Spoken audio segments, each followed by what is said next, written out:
Hey everybody, welcome to the inaugural episode of Defcon 5. We're going to be taking a look at two of my favorite, well, one for sure is a favorite archetype of mine, the Defender. Going way, way back in time when I first started playing this game in '04. My very first level 50 character was a dark Defender. You've probably seen her video.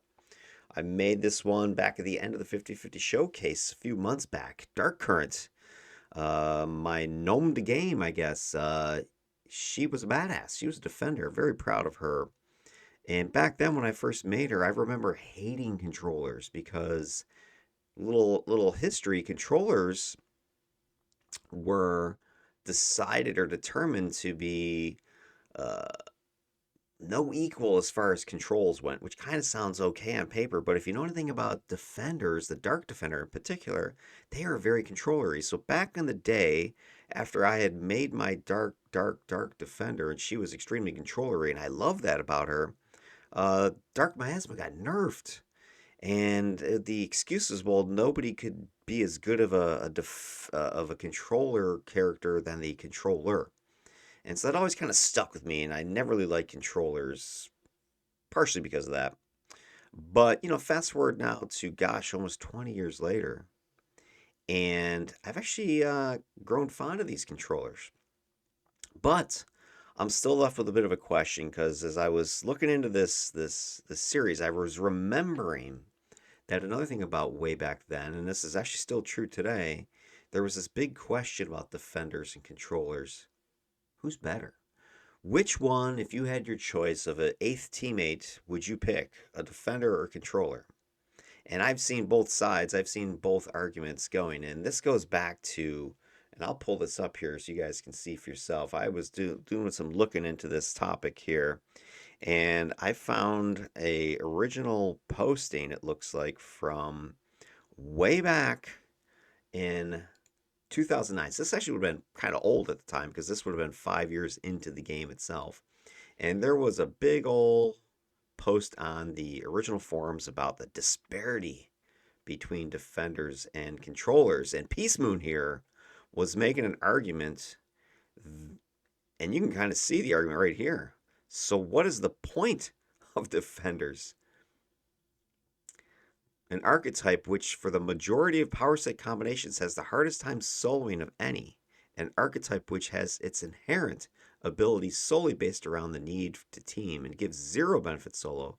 Yet an archetype which is outshined by controllers in both solo and teams. Damn, that's cold, right? And they go on to cite all of these numbers and bonuses for both the controllers and the defenders, and they reach a conclusion from this analysis that not only are controllers doing similar single target damage, but by the time they unlock their epics, they're doing more AoE than a defender. They're reaching blaster levels of AoE damage, although it's worth factoring in the increased recharge. However, it's also, oops, don't want to do that. It's also worth mentioning that the recharge really not an issue because they stack lots of recharge globally anyway. So conclusion, defenders are an outperformed archetype. They have low damage and a buffing debuffing primary, which for a lot of combinations finds it difficult to solo, and their secondary power set of damage is weak, especially when compared to other power set options for other archetypes. So in comparison, controllers have two very strong power sets, control and buffing debuffing. Long story short, controllers are the shit and defenders are not. And this is agreed by Turboski here, who says, hey, many of the defender primary powers that are used by controllers without any meaningful difference in effectiveness. Yet at the same time, defenders have a huge drawback to having blaster primaries as their secondary. Why is there such inequality? And this went on for several pages. People talking about the problems of defenders. And now I know what you're saying. Hey, Dark, this was 15 years ago, right? We've evolved since then, right? We don't have this issue. We don't have this fight anymore. Au contraire, mon frère.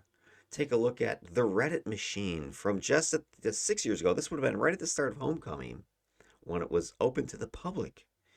And there was another post here questioning the differences between controllers, corruptors, and defenders for support power sets. And one of the conversations here is that Fuzzier Sage responded to, I know that Corruptor support power sets is 15% less powerful compared to Defenders. And Fuzzier says, well, it depends on the type of buff set you're talking about. And it says you want to see big differences, sonic time, thermal cold, blah, blah, blah. You make for Defenders. Otherwise, any other support set's going to be about as good on a Corruptor or Controller as it is on a Defender. So pretty much, unless you're playing a few select buff sets or power sets, you might as well roll a Corruptor or Controller. And then it goes on to even conclude this, Controller versions might actually be better at keeping a party alive than a Defender, simply because adding control to a good support set is sometimes better than adding weak blasts to a great support set. And this is bingoed by Arizona anime fan here, agreeing. And of course, this kind of starts a little bit of a fight because Ayuta 219 responds, unless you're fighting an AVGM, in which case your controller is going to spend about 80% of the fight helplessly spamming their single target hold and AoE immobilize. Though they probably didn't even take that. They probably didn't even take their single target immobilize, and cursing the purple triangles, wondering why they didn't just roll a defender. Ouch. And then Arizona comes back and says, I don't think I ever regretted a controller when fighting an AV. And then Ayuda says, well, we got very different experiences. Oh, it killed my imps already? Guess I'll cast Char again. Is lingering radiation up yet? I sense a little bit of sarcasm here. And so this little tiff went back and forth for a few more moments, hours, and then SPR Cow here, Super Cow, brings out the prototypical numbers game, right? Look at the buff numbers between Defender and Corruptors from the wiki. Look at the numbers between Defenders and Controllers according to the wiki. See the modifiers? With that, you can answer these questions about who is better, who is not. But notice one thing that nobody has posted or ever talked about, even to this day. Nobody has ever actually shown empirical data as to who is better. And that, my friends, is the point of this Defcon series. I am going to do that yeoman's work. I am going to be running some tests with a series of defenders and a series of controllers that is going to go ahead and try to answer this question. Who are you going to pick for your last team position? Defenders with their supposedly feeble, weak blasts, yet super superior buff numbers? Or controllers with their weak damage output, but their synergy with controls and their buffs is just going to make them godlike? Who is it? Who's better? Who's worse? Let's talk about what the plan is. So let's go dive into this a little bit deeper, right? We've got defenders. And this description comes from the wiki. Defenders are said to tend to help their allies and attack foes from a distance. The defender excels at powers that assist friends, but can also hinder enemies. The defender is able to attack at quite a range. However, the defender is not built for hand-to-hand. They might be able to dodge a few attacks, but they're not going to last long. This is the official report about defenders that's out there for any new person that joins this game. This is what they're going to see. And then there's this graph here that gives the stats out of 10. Survivability, 4. That's poor. 2 is total trash. Range damage, 6. So-so. Crowd control, weak. Support, awesome. 10. Pets, trash. So just looking at this, it seems that defenders should have a pretty good time supporting their allies and teammates, right? They don't really need to worry about anything else because they're so awesome at this part. And then we take a look, a little bit deeper dive on Defender and their power sets. They have a total of 17 primaries from Cold Domination down to Trick Arrow, and they have a total of 15 secondary power sets. And so if you combine that with their Vigilance Inherent and their ancillary options, which are 10 different power sets, which typically come with a shield, some sort of a control, some sort of melee attack, defenders have a huge whopping number of possible potential combos that you can get out there. 2,550 combinations of those three power sets you can come up with. So if anything can be said about defenders, they sure have variety and sure have a lot of options. Are they all inferior to controllers, as some people would say, or are they superior because of their buff numbers? Are all these blast sets trash? Weak? Don't know. The controller, meanwhile, is at the same time the weakest and yet the most powerful of the archetypes. The controller has few offensive attacks and possesses few hit points, but the controller has access to a range of powers and abilities that no one else does. Armed with these powers, a controller can affect the behavior of villains from freezing them in place to putting them to sleep to routing them away. We're talking about the control sets, of course. Armed with such abilities, the controller is the backbone for any supergroup. Sounds like you want to be a controller, right? But they depend upon their teammates for protection. So forget soloing, guys. You're screwed. Survivability, 4 out of 10, not so good. Melee, trash. Range damage, trash. Crowd control, awesome. Superior, lock them down. Support, pretty good. Not as good as the defender, though.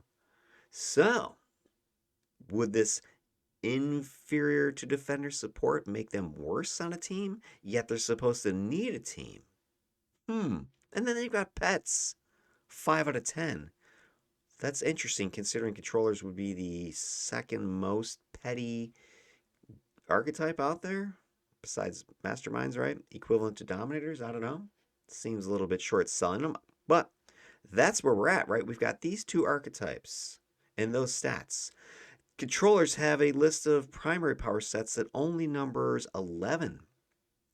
And they have the same 17 buff sets that defenders have, with the exception of Darkness Affinity is not the same as Dark Miasma. There is difference there, but the rest of these are identical, I believe, down to the individual power. So if you add this all up with their inherent containment and their 10 ancillary powers, they have 1,870 unique combos. However, that's about 700 less combinations than the defender, so they don't seem to have as much potential variety, utility maybe as the defender. But then again, maybe it doesn't matter because they have the same buff set. So if you're just looking at support, maybe that doesn't matter if you have fewer primaries. Or does the defender's access to additional blast sets make a difference? I don't know. What I do know is nobody's ever looked, to my knowledge, nobody's ever actually put this to the test. So we're going to go ahead and put this to the test. Here is the test that I am conceiving for this endeavor, for this insanity. Now, just going to put out the caveat here. In no way is this test going to be 100% going to be true every single time for every single situation. But it's going to give us some baseline data, something to grab onto and make some decisions. The parameters I've chosen, and I've been struggling with this for the last couple weeks of how to best come up with this, because you have options, right? You would love to be able to run the same exact mission, team, everything for every single tested controller and defender out there over and over again multiple times. But the practicality of that is zero. There's no way. So I've decided I'm going to go in the complete opposite direction. I'm going to rely upon randomness and average performance to be my comparison. And if I can run enough variety on enough different characters and different builds, I may be able to, in the compilation of all that data, come up with a reliable conclusion. At least that's my thoughts. So here we go. Here's the parameters. Here's what I'm going to do for this Defcon 5. I'm going to be pitting 5 different defenders against 5 different controllers. So 10 total characters, 5v5, Defcon 5. However, those 5 and 5 are going to share the same 5 support sets, which is going to be a mix of buff and debuff sets. So my 5 defenders buff sets will be the same as the 5 controllers buff sets. Their blasts and their controls will be different, of course, because they don't have any overlap. We're going to run with each of them a 5 mission set. And I'm going to set this to max difficulty. I'm running all level 50 incarnated tier 3 characters for this one. I'm going to run 54 times 8. I'm going to run random maps.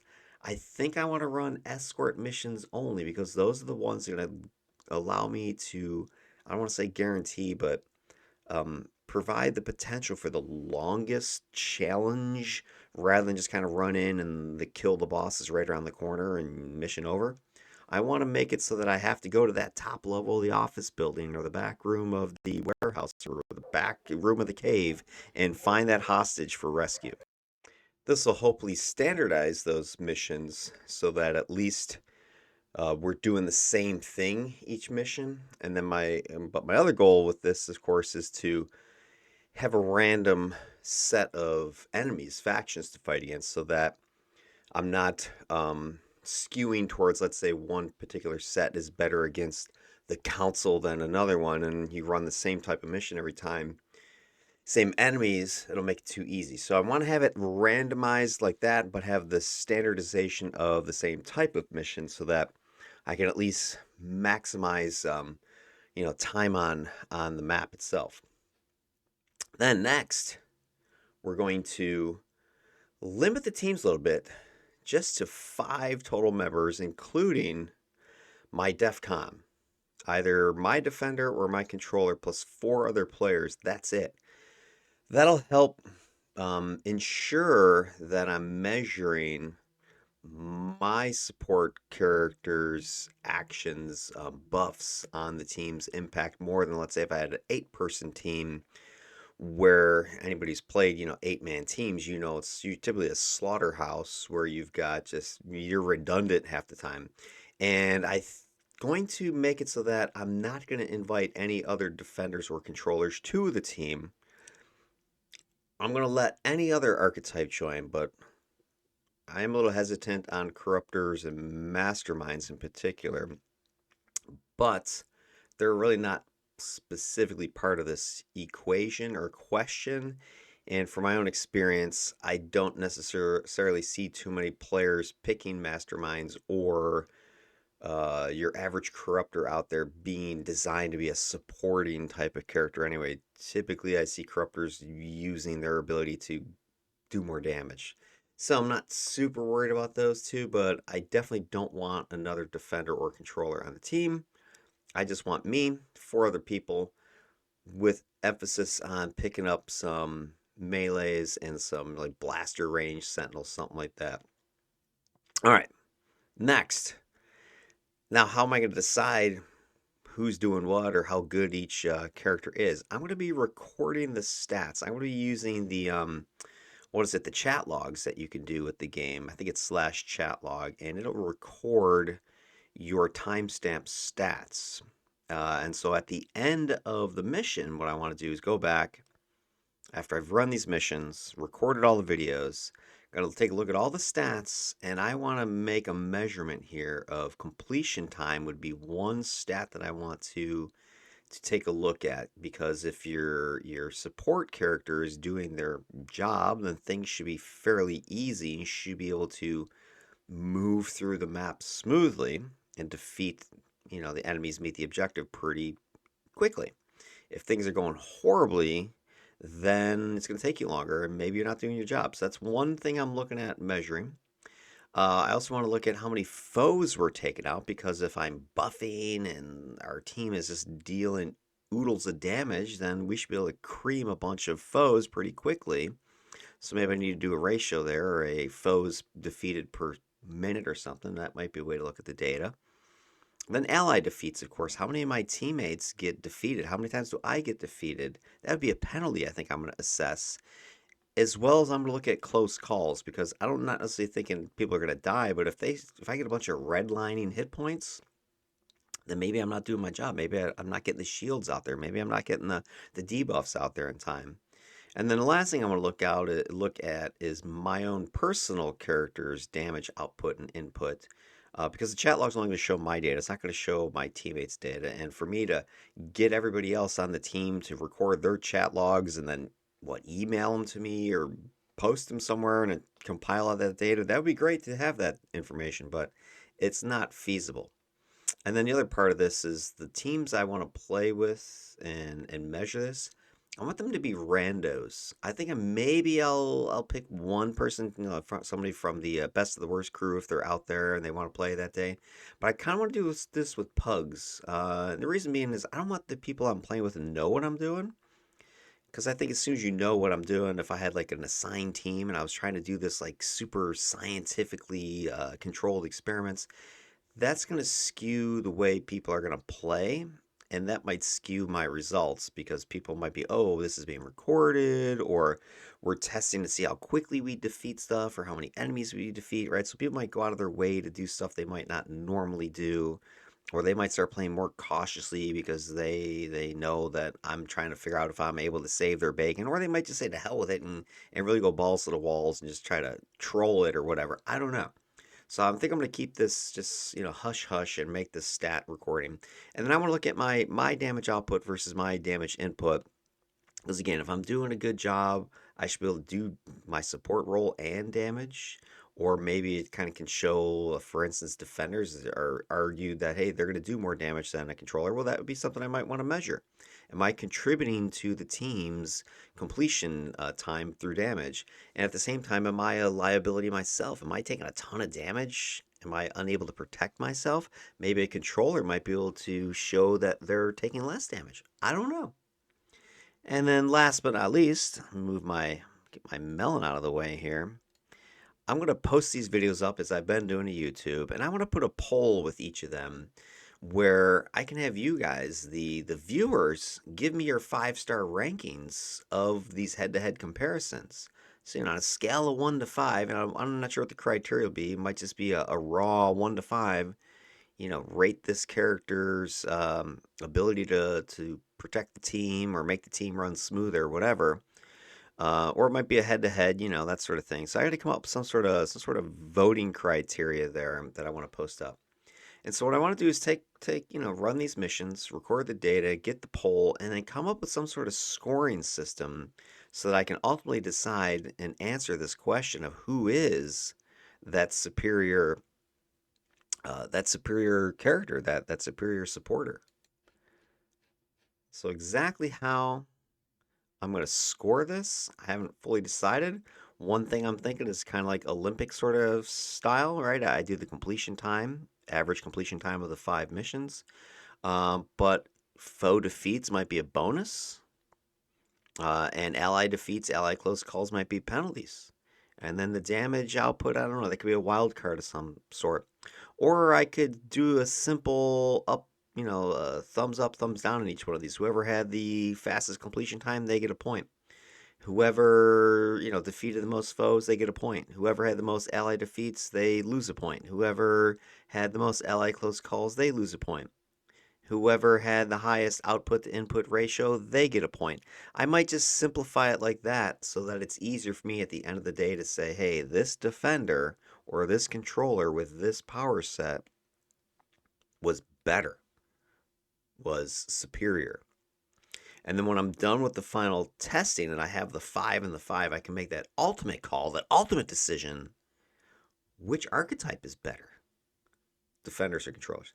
Of course, yeah, I'm only looking at 5 power sets, but it's a data set that we all can take a look at and actually have something tangible that the next time somebody wants to make an argument about who's better, who's worse for the team, we can point them at this study and say, well, here's some data. Why don't you go take a look at that? Rather than the on-paper look that a lot of these posters have been doing over the years of, well, the buff numbers say this, and the subjective opinion says that. What is reality? What is actual in-game experience showing us? And so that is going to take us to our first episode, Defcon 5, where we're going to be comparing. I'm not going to spoil it yet. You're going to go ahead and tune in to that episode. So, Defcon 5, I'm going to go ahead and showcase a defender or controller first. Going to go through the build like I've done before with my build videos, so you get a little bit extra here. And then I'll probably even run like a single solo mission just to kind of go through what the build is supposed to do and how it functions.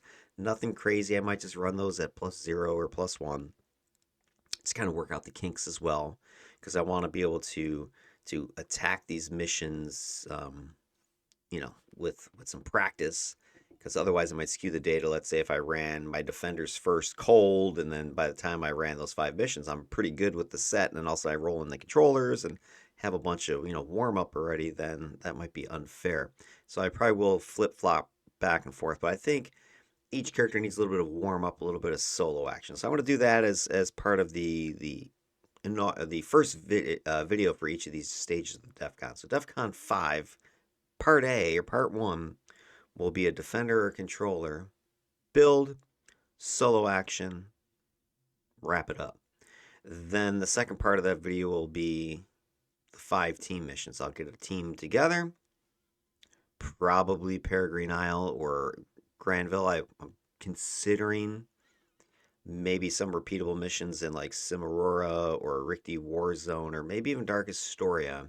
Although I'm hesitant on those because I lose then the variety as far as the factions. Because if you go to like Richte Warzone, you're going to be fighting either Richte or Vanguard every single mission. So it's kind of you know what happens if you're testing a set that just does really great against the Richte. It might skew the results in one direction or the other. So I kind of want to stick with the random concept, and the best way to do randos is paper missions or radio missions. Also tinkering with the idea of maybe running some AE missions, maybe the 800. Those are super hard test missions. That could be interesting. I have very little experience with them, but issue there is once you've run it a few times, you kind of have the experience, and then so your subsequent runs with other characters will have been spoiled already. So again, I'm kind of leaning towards the random being the best option here. Give you the most pure data, I guess. So there you go.